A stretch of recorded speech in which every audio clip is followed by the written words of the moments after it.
जय हिंद दोस्तों। 71वीं बीपीएससी परीक्षा को प्रारंभिक परीक्षा को ध्यान में रखते हुए बिहार स्पेशल की श्रृंखला की यह 7वीं कड़ी है। इसमें हम बिहार के ऐतिहासिक घटनाक्रम में हर्यक वंश, बिहार में नंद वंश तथा मौर्य वंश की स्थापना और उदय के बारे में अध्ययन करेंगे। अगर वीडियो पसंद आए तो वीडियो को लाइक करें, चैनल को सब्सक्राइब करें तथा वीडियो को दोस्तों के बीच में ज़्यादा से ज़्यादा शेयर करें। तो चलिए शुरू करते हैं आज का वीडियो। आज का पहला टॉपिक है हर्यक वंश।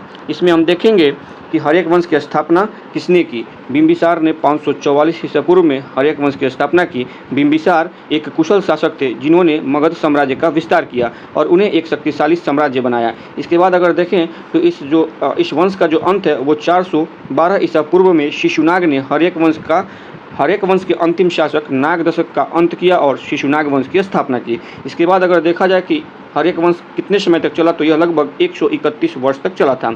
हर्यक वंश में पहले जो शासक हुए या साम्राज्य जो हुए वो बिंबिसार थे। तो इनके बारे में देखते हैं। बिंबिसार इन्होंने हर्यक वंश की नींव बिंबिसार ने रखी थी। अगर विजय की बात करें तो बिंबिसार ने अपने शासनकाल में कई राज्यों को जीतकर मगध साम्राज्य का विस्तार किया। इसमें ब्रह्मदत्त को हराकर इन्होंने अंग को भी जीता था। अगर कूटनीति की बात करें तो उन्होंने यानी बिंबिसार ने कूटनीति का भी उपयोग किया और कई राज्यों से मित्रतापूर्वक संबंध स्थापित किए। इस नीति के अंतर्गत बिंबिसार ने 3 वैवाहिक संबंध स्थापित किए। इसमें पहला वैवाहिक संबंध जो देखेंगे आप वो आपको देखने को मिलेगा कि इन्होंने प्रसेनजित की बहन महाकोशला से इन्होंने विवाह किया था। इनका पहला विवाह था।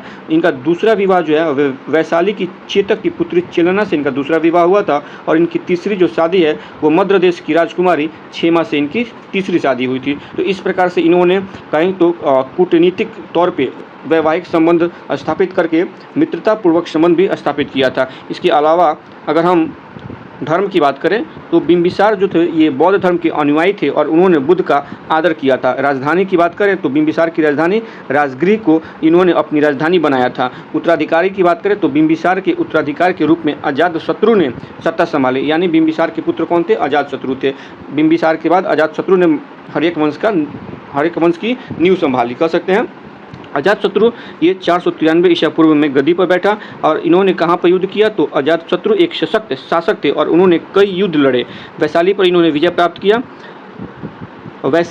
इन्होंने वैशाली पर विजय प्राप्त की जो उस समय एक शक्तिशाली गणराज्य था। प्रथम बौद्ध संगति की बात करें तो अजातशत्रु के शासनकाल में प्रथम बौद्ध संगति का आयोजन किया गया था। यह प्रारंभ में जैन धर्म का अनुयायी था। उदयन की बात करें तो अजातशत्रु के बाद उदयन ने शासन किया। अब उदयन के बारे में देख लेते हैं। हर्यक वंश में उदयन का क्या योगदान रहा है। तो सबसे पहले राजधानी का स्थानांतरण होता है। उदयन ने राजधानी जो है राजगृह से पाटलिपुत्र स्थानांतरित की। पाटलिपुत्र गंगा और सोन नदियों के संगम पर स्थित था और यह एक रणनीतिक रूप से महत्वपूर्ण स्थान था। पाटलिपुत्र बाद में मौर्य साम्राज्य की राजधानी भी बनी। तो ये एक महत्वपूर्ण योगदान है उदयन का। इसके बाद हम देखेंगे कि उदयन का साम्राज्य विस्तार की नीति क्या थी। तो उदयन ने भी अपने पिता की तरह साम्राज्य का विस्तार किया और मगध को शक्तिशाली बनाया। कला और संस्कृति के संरक्षण की बात करें तो उदयन ने कला और संस्कृति को संरक्षण दिया और अपने शासनकाल में कई भव्य भवन मंदिर बनवाए। इसके अलावा नागदशक की बात करें तो उदयन के बाद नागदशक ने शासन किया। यह हर्यक वंश का अंतिम शासक था।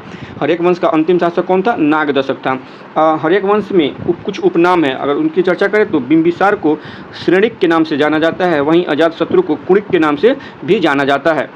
इसके अलावा हर्यक वंश को पूरे हर्यक वंश को पितृहंता वंश भी कहा जाता है। बिंबिसार को कौशल नरेश द्वारा दहेज में कजिया जो कि आधुनिक भारत में काशी के नाम से जाना जाता है, तो कजिया ग्राम जो है वो दहेज में प्राप्त हुआ था। किसको? बिंबिसार को। ठीक है।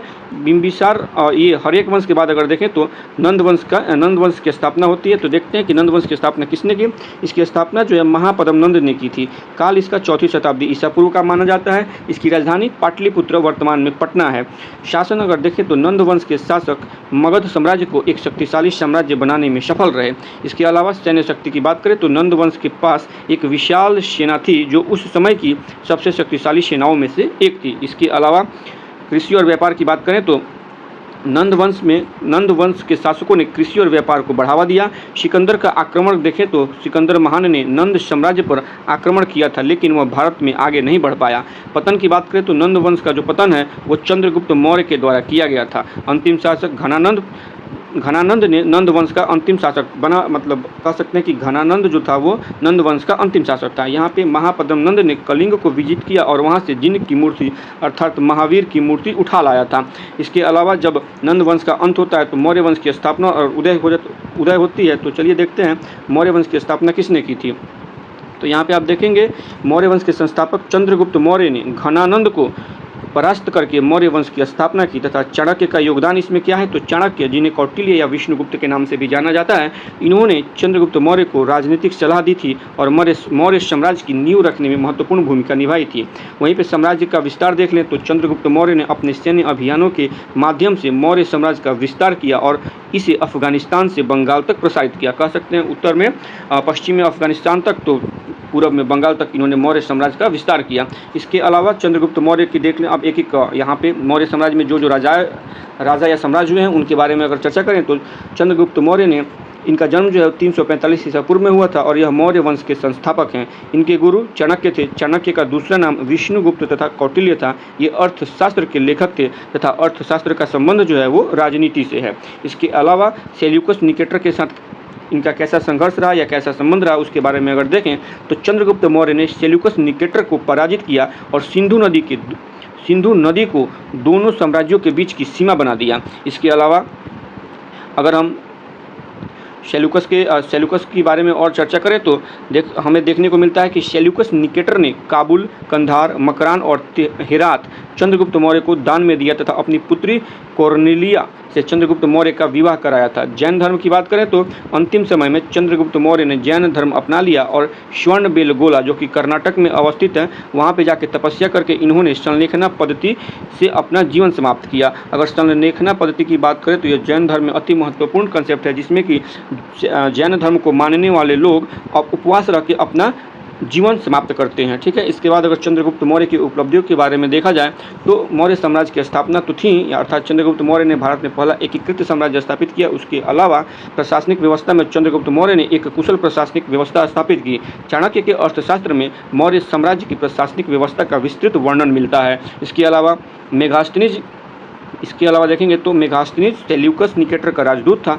इसके दरबार में रहता था। किसके दरबार में? मौर्य गुप्त के दरबार में, माफ कीजिएगा, चंद्रगुप्त मौर्य के दरबार में ये रहता था। अगर सैन्य शक्तियों की बात करें तो चंद्रगुप्त मौर्य ने एक विशाल सेना का निर्माण किया जो उस समय की सबसे शक्तिशाली सेनाओं में से एक थी। अर्थव्यवस्था की बात करें तो चंद्रगुप्त मौर्य के शासनकाल में कृषि, व्यापार और उद्योग का विकास हुआ था।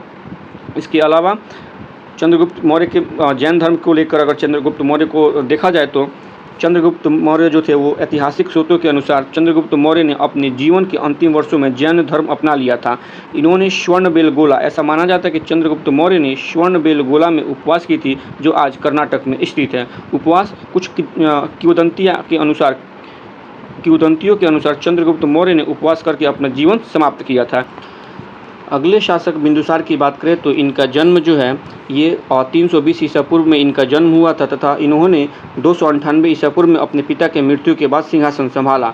शासनकाल देखें तो बिंदुसार ने लगभग 25 वर्षों तक शासन किया। यह आजीवक संप्रदाय से संबंधित थे।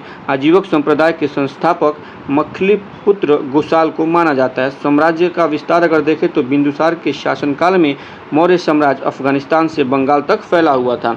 वहीं पे शांतिपूर्ण नीति इन्होंने अपनाया था अपने पिता की तरह। बिंदुसार ने अपने पिता चंद्रगुप्त मौर्य की तरह विस्तारवादी नीति का पालन नहीं किया और वे शांतिपूर्ण नीति को अपनाने में ज़्यादा विश्वास रखते थे। इसके अलावा अगर देखा जाए तो विदेशी राजदूतों के साथ इनके संबंध कैसे थे तो बिंदुसार के दरबार में कई विदेशी राजदूत आए थे। सेल्यूकस निकेटर के पुत्र एंटियोकस ने मेगास्थनीज को बिंदुसार के दरबार में भेजा था। मेगास्थनीज ने इंडिका नामक एक पुस्तक लिखी जिसमें उसने मौर्य साम्राज्य का वर्णन किया है। अगर उपनाम की बात करें तो बिंदुसार का उपनाम अमित्रघात था। वायु पुराणों में इन्हें भद्रसार के नाम से बुलाया जाता था। अब वहीं पर बिंदुसार और सीरिया के बीच के संबंधों को देखें तो राजदूतों का आदान प्रदान यहाँ पे किया जाता था। यहाँ पे सीरिया के शासक एंटियोकस प्रथम ने डायमेकस नामक राजदूत भेजा था। इसी तरह मिस्र के शासक टॉलेमी द्वितीय फिलाडेल्फस ने डायोनिसियस नामक राजदूत को मौर्य दरबार में भेजा था। अगर व्यापारिक संबंध देखें तो इन राजदूतों के आदान प्रदान से दोनों देशों के बीच में व्यापारिक संबंध जो थे वो अति सुदृढ़ हुए थे। वहीं पे सांस्कृतिक आदान प्रदान का भी इन दोनों देशों के बीच में एक बहुत ही सांस्कृतिक आदान प्रदान बहुत जोर शोर से हुआ था। दार्शनिकों का आदान प्रदान अगर देखें तो बिंदुसार ने सीरिया के शासक से दार्शनिकों को भेजने का अनुरोध किया था। यद्यपि इस अनुरोध को स्वीकार नहीं किया गया क्योंकि सीरिया में दार्शनिकों को भेजने का या आदान प्रदान करने की प्रथा नहीं थी। बिंदुसार के समय मंत्री परिषद के प्रधान को खल्लाटक कहा जाता था। इसके अलावा अगर अशोक के जीवन और शासनकाल को देखें तो इनका जन्म जो है, अशोक का जन्म 304 ईसा पूर्व में हुआ। वह बिंदुसार का पुत्र था और उसने 269 ईसा पूर्व में सिंहासन संभाला। इस वक्त वह अवंती का राज्यपाल था। इसकी माता का नाम सुभद्रांगी था। कलिंग युद्ध की बात करें तो अशोक अपने शासनकाल के 8वें वर्ष 261 ईसा पूर्व में इसने कलिंग युद्ध किया। इस युद्ध में हुए नरसंहार से अशोक बहुत दुखी हुआ तथा उसका हृदय परिवर्तन हो गया और उसने बौद्ध धर्म अपना लिया।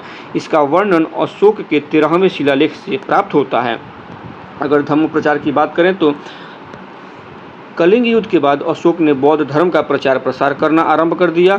उसने धम्म नामक एक नीति बनाई या अपनाई जिसका उद्देश्य सभी जीवों के कल्याण के लिए कार्य करना था। अगर शिलालेखों की बात करें तो अशोक ने अपने शासनकाल में कई शिलालेख बनवाए जिनमें उन्होंने धम्म के सिद्धांतों का वर्णन किया। ये शिलालेख आज भारतीय इतिहास के महत्वपूर्ण स्रोत है। बौद्ध धर्म के प्रचार प्रसार की बात करें तो बौद्ध धर्म के प्रचार के लिए अशोक ने कई अनुयायी दूसरे देशों में भेजे, जैसे कि उन्होंने श्रीलंका, सीरिया, मिस्र आदि देशों में बौद्ध धर्म का प्रचार किया। इसके अलावा अगर हम अशोक के मौर्य साम्राज्य में अशोक के योगदान की बात करें तो बौद्ध धर्म का प्रसार सबसे पहला यहाँ पे मुख्य योगदान देखने को मिलता है। अशोक के प्रयासों से बौद्ध धर्म भारत से बाहर कई देशों में फैल गया। शांति और अहिंसा का प्रचार अगर बात करें तो अशोक ने शांति और अहिंसा का प्रचार किया।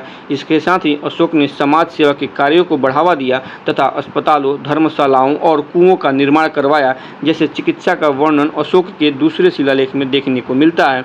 अगर लोक कल्याण कार्य की बात करें तो अशोक ने अपने राज्य में लोक कल्याण के कई कार्य किए। उन्होंने किसानों, व्यापारियों और आम लोगों के हित में कई कानून बनाए। जैसे उसके तीसरे शिलालेख में अधिकारियों को आदेश है कि हर 5 वर्ष के उपरांत दौरे पर जाना। इसके अलावा अगर अशोक के अभिलेखों के बारे में अध्ययन करें तो हमें देखने को मिलता है कि मास की, गुर्जरा, उदयगोलम तथा नेतुर में अशोक का वास्तविक नाम मिलता है। वहीं पे कर्नाटक के कंगनहल्ली से प्राप्त शिलालेखों में अशोक का नाम रानियों अशोक मिलता है। पुराणों में अशोक को अशोकवर्धन कहा गया है और अहरार अभिलेख में कहा गया है कि अशोक बौद्ध धर्म का अनुयायी था। अगर बात करें ग्रीक एवं अरमाइकी लिपि में तो ग्रीक और अरमाइकी लिपि का अभिलेख जो है ये अफगानिस्तान से प्राप्त हुआ है। इसके अलावा यहाँ पे अगर हम देखें खरोष्टी लिपि की बात करें तो खरोष्टी लिपि का अभिलेख शहबाजगढ़ी, आप यहाँ मैप के माध्यम से देख सकते हैं, शहबाजगढ़ी यहाँ पे है। शहबाजगढ़ी और मनसेहरा जो कि यहाँ पे स्थित है। शहबाजगढ़ी और मनसेहरा से खरोष्टी लिपि के अभिलेख प्राप्त हुए हैं। वहीं पर शेष भारत में ब्राह्मणी लिपि के अभिलेख मिले हैं। खरोष्टी लिपि बाएं से दाएं लिखी जाती है। खरोष्टी लिपि दाएं से बाएं लिखी जाती है। अशोक के शिलालेख की खोज पी फ्लेंथर ने 1750 में की थी। इसकी संख्या 14 है, जबकि इसे सबसे पहले जेम्स प्रिसेप ने 1837 में पढ़ा था। अशोक के स्तंभ लेखों की संख्या 7 है। यह केवल ब्राह्मणी लिपि में लिखा गया है, यानी अशोक के जितने भी स्तंभ लेख हैं उनकी संख्या जो 7 है वो सिर्फ ब्राह्मणी लिपि में ही लिखे गए हैं। कौशाम्बी में एक अभिलेख है, उसे रानी की अभिलेख के नाम से जाना जाता है। इसके अलावा अशोक के सार एक कुना अभिलेख एक प्राप्त हुआ है जो कि ग्रीक एवं अरमाइकी भाषा में लिखा हुआ है। वहीं पे अशोक का एक सेम नाम से सर एक कुना ही अभिलेख, ये अभिलेख है। ऊपर वाला अभिलेख है, नीचे वाला शिलालेख है। तो यानी अशोक का सर एक कुना शिलालेख ग्रीक और अरामी भाषा में लिया गया है। अगर आप इस टेबल को देखेंगे तो इस टेबल के माध्यम से अशोक के 14 शिलालेखों के बारे में आपको बताया गया है। तो प्रथम शिलालेख में पशु संरक्षण और बलिदान का जिक्र किया गया है, जबकि दूसरा शिलालेख है ये आदेश है इसमें कि कल्याण के कार्य किए जाएं। वहीं पे तीसरे शिलालेख में आदेश है कि ये अधिकारियों को आदेश दिया गया कि प्रत्येक 5 वर्षों में वो ग्रामों का या गाँव में भ्रमण करें। वहीं पे चौथे शिलालेख में यह आदेश दिया है कि धम्म का प्रचार होना चाहिए। 5वें शिलालेख से धम्म महापात्रों की नियुक्ति का वर्णन किया गया है, जबकि 6ठे शिलालेख में प्रशासनिक कार्य और धम्म का पालन करने का आदेश दिया गया है। 7वें शिलालेख में धार्मिक सहिष्णुता की बात की गई है, जबकि 8वें शिलालेख की अगर बात करें तो 8वें शिलालेख में धम्म यात्रा का वर्णन किया गया है। शिलालेख 9वां शिलालेख यह आदेश देता है कि धम्म और उत्सव का आयोजन किया जाए। शिलालेख 10 में धम्म के महत्व के बारे में बताया गया है और शिलालेख 11 में धम्म की शिक्षाएं दी गई है, जबकि शिलालेख 12 की बात करें तो महिला महापात्रों की नियुक्ति का वर्णन इसमें किया गया है। वहीं पर शिलालेख 13 में कलिंग युद्ध और धर्म के प्रति समर्पण को दिखाया गया है। शिलालेख 14 की बात करें तो ये शिलालेखों का सारांश, बाकी के 13 शिलालेखों का इसमें सारांश वर्णित किया गया है। तो इस प्रकार से आज का टॉपिक यहाँ पे समाप्त होता है। फिर मिलते हैं कल किसी दूसरे टॉपिक के साथ, तब तक के लिए धन्यवाद।